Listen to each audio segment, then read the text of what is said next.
আসসালামু আলাইকুম ওরহমতুল্লাহি ওয়াবারাকাতুহু। প্রিয় ভাই ও বোনেরা, আজ আমি আপনাদের শোনাতে যাচ্ছি এমন একটি গল্প যা শুধু একটি মানুষের জীবনের কাহিনী নয়, বরং ঈমান, ধৈর্য, তাওয়াক্কুল আর আল্লাহর অদৃশ্য পরিকল্পনার এক জীবন্ত প্রমাণ। মন দিয়ে শুনুন, কারণ হয়তো এই গল্পের মাঝেই আপনি আপনার নিজের জীবনের উত্তর খুঁজে পাবেন। প্রাচীন যুগের এক মরুপ্রধান জনপদে বাস করত এক যুবক। নাম তার আব্দুল হাকিম। সে ছিল একজন সাধারণ মানুষ, কিন্তু তার অন্তর ছিল অসাধারণ। ফজরের আগে ঘুম থেকে উঠত, অজু করে দীর্ঘ তাহাজ্জুদ পড়ত, তারপর মসজিদে জামাতে সালাত আদায় করত। বাজারে তার ছোট একটি দোকান ছিল। সে মাপ কম দিত না, মিথ্যা বলত না, কারো সাথে প্রতারণা করত না। মানুষ তাকে বিশ্বাস করত। তার মুখে সব সময় ছিল আলহামদুলিল্লাহ এবং ইনশা আল্লাহ। কিন্তু আল্লাহ যখন কাউকে ভালোবাসেন তখন তাকে পরীক্ষা করেন, এই কথাটা সে জানত, কিন্তু কেমন পরীক্ষা আসতে পারে তা সে কল্পনাও করেনি। এক বছর ভীষণ খরা দেখা দিল। আকাশে মেঘ আসত না, জমি ফেটে যেত, খেজুর গাছ শুকিয়ে পড়ত। ব্যবসা বন্ধ হয়ে গেল, কাফেলা আসা বন্ধ, বাজার ফাঁকা। আব্দুল হাকিমের দোকানে ধুলো জমতে লাগল। দিন যেতে লাগল, সঞ্চয় শেষ হয়ে গেল, ঋণ বাড়ল। যারা একসময় তার দোকানে বসে গল্প করত তারা দূরে সরে গেল।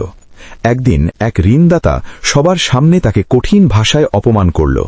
বলল, ধার্মিকতার নাটক করে লাভ কি, টাকা দাও। সে মাথা নিচু করে সব শুনল। তার চোখে পানি চলে এলো, কিন্তু সে তর্ক করল না। রাতে সে মসজিদের এক কোণে সিজদায় পড়ে কাঁদতে লাগল। বলল, হে আল্লাহ, আপনি তো জানেন আমি কারো হক মারিনি, তাহলে এই অবস্থা কেন? কিন্তু তার কান্নার মধ্যেও সে নামাজ ছাড়ল না। ধীরে ধীরে অবস্থা আরও খারাপ হল। ঘরে খাবার কমে গেল। তার বৃদ্ধ বাবা অসুস্থ হয়ে পড়লেন। ওষুধ কেনার টাকা নেই। এক রাতে তার বাবা তার হাত ধরে বললেন, বাবা, রিজিক আল্লাহর হাতে, মানুষের হাতে না। এই কথা শুনে আব্দুল হাকিমের অন্তর কেঁপে উঠল। সে সিদ্ধান্ত নিল শহর ছেড়ে অন্যত্র যাবে কাজের সন্ধানে। কয়েকদিনের দীর্ঘ পথ পাড়ি দিয়ে সে অন্য এক অঞ্চলে পৌঁছাল। সেখানে কেউ তাকে চিনত না। এক সময় যে সম্মান পেত, এখন সে দিনমজুরের কাজ খুঁজছে। প্রথম 2 দিন কেউ কাজ দিল না। তৃতীয় দিনে এক বৃদ্ধ খেজুর বাগানের মালিক তাকে ডেকে বললেন, কাজ করবে? কাজ কঠিন, মজুরি কম। আব্দুল হাকিম বলল, আমি রাজি। রোদে পুড়ে কাঁটা হাতে নিয়ে সে কাজ করত। হাত কেটে যেত, শরীর ক্লান্ত হয়ে পড়ত, কিন্তু সে জিকির থামাত না। অন্য শ্রমিকরা বলতো, তুমি এতে কষ্টেও হাসো কিভাবে? সে বলতো, যদি আমি আল্লাহকে ভুলে যাই তাহলে কষ্ট আরো বড় হয়ে যাবে। কয়েক মাস পর বৃদ্ধ মালিক তার সততা লক্ষ্য করলেন। একদিন তাকে জিজ্ঞেস করলেন, তুমি কি কখনো চুরি করবে? সে বলল, যদি পুরো পৃথিবীও আমার হাতে আসে তবু আমি হারাম স্পর্শ করব না।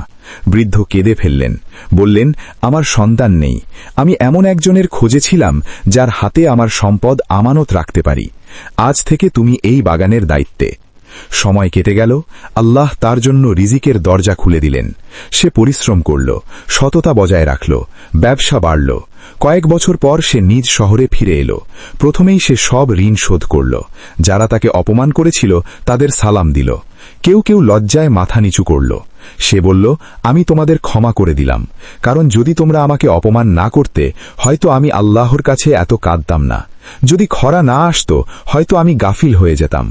আজ আমি বুঝেছি আল্লাহ আমাকে ধ্বংস করেননি, তিনি আমাকে তৈরি করছিলেন। ভাই ও বোনেরা, আমাদের জীবনেও এমন সময় আসে যখন সব দরজা বন্ধ মনে হয়। কিন্তু মনে রাখবেন, দরজা বন্ধ মানেই শেষ নয়। কখনো কখনো আল্লাহ পুরনো দরজা বন্ধ করেন নতুন দরজা খোলার জন্য। পরীক্ষার সময় নামাজ ছাড়বেন না, হারাম পথে যাবেন না, ধৈর্য হারাবেন না, কারণ যে সিজদায় পড়ে থাকে সে কখনো একা থাকে না। আব্দুল হাকিমের গল্প এখানেই শেষ নয়। সে পরবর্তীতে একটি মাদ্রাসা প্রতিষ্ঠা করল, গরিবদের জন্য খাবারের ব্যবস্থা করল, অসুস্থদের সাহায্য করল। মানুষ তাকে শুধু ধনী ব্যবসায়ী হিসাবে নয়, একজন আল্লাহ ভীরু মানুষ হিসাবে মনে রাখল।